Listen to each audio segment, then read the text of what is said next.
Hi friends, இன்றைக்கி நம்ம apple crumble எப்படி பண்ணுறது அப்படின்னு சொல்லிட்டு பார்க்கலாம். இதுக்கு நான் 1 கப் ஓட்ஸை மிக்ஸி ஜாரில் போட்டு 1-2 அடித்து எடுத்துக்கிறேன். அதுக்கப்புறமா 1/4 கப்பு போல் கோதுமை மாவு ஆட் பண்ணிக்கிறேன். கூடவே 1/4 கப்பு போல் நாட்டு சர்க்கரை ஆட் பண்ணிக்கிறேன். உங்களுக்கு தேவைப்பட்டால் ஒயிட் சுகர் கூட நீங்கள் ஆட் பண்ணிக்கலாம். இப்போ இதுக்கு கூட 3 டேபிள் ஸ்பூன் போல் பட்டர் ஆட் பண்ணிக்கிறேன். இப்போ இது எல்லாத்தையும் இந்த ஓட்ஸ் கூட நல்லா மிக்ஸ் ஆகிற மாதிரி மிக்ஸ் பண்ணி விட்டுக்கோங்க. ஸ்பூனில் எனக்கு கரெக்டாக மிக்ஸ் ஆகலை, அதனால் நான் கை வச்சு மிக்ஸ் பண்ணி எடுத்துக்கிறேன். இது மாதிரி நீங்கள் நல்லா மிக்ஸ் பண்ணி எடுத்துக்கோங்க. இப்போ வேறு ஒரு பாத்திரத்தில் 2 பெரிய சைஸ் ஆப்பிளை கட் பண்ணி எடுத்துக்கிறேன்.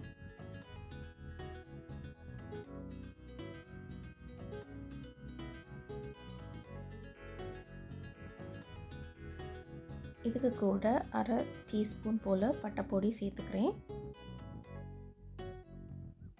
அதுக்கப்புறமா 2 டீஸ்பூன் நாட்டு சர்க்கரை சேர்த்துக்கிறேன்.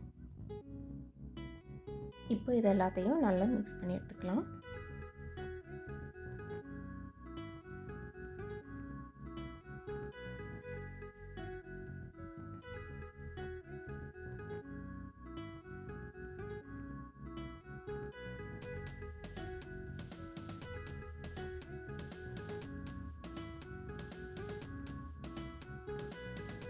இப்போ ஒரு ட்ரேயில் நான் பார்ச்மெண்ட் பேப்பர் போட்டுக்கிறேன்.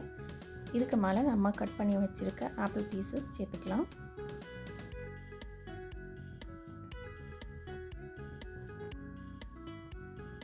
இது மாதிரி ரெசிபீஸ் நீங்கள் பார்க்கணும் அப்படின்னா மறக்காமல் நம்ம சேனலை சப்ஸ்கிரைப் பண்ணி வச்சுக்கோங்க. இந்த ரெசிபி ஸ்டார்ட் பண்ணுறதுக்கு முன்னாடியே அவனை ப்ரீஹீட் பண்ணி வச்சுக்கோங்க 180 டிகிரி செல்சியஸில். இப்போ ஒரு ஸ்பூன் வச்சு எல்லாத்தையும் நல்லா ஸ்ப்ரெட் பண்ணி விட்டுக்கிறேன். இப்போ ஆல்ரெடி நம்ம ரெடி பண்ணி வச்சுருக்கோம்ல அந்த ஓட்ஸ் மிக்ஸ்சர், அதை இதுக்கு மேலே நான் போட்டுக்கிறேன்.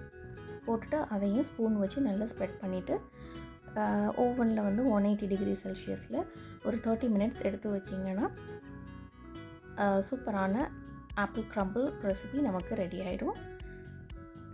இப்போது இதுக்கு மேலே நீங்கள் ஐஸ்கிரீம் வச்சு குழந்தைங்களுக்கு கொடுங்க. ஹெல்த்தியான ரெசிபி ரெடி ஆகிடுச்சு. மறக்காமல் லைக், கமெண்ட் அண்ட் சப்ஸ்கிரைப் பண்ணுங்கள். தேங்க்ஸ் ஃபார் வாட்சிங்.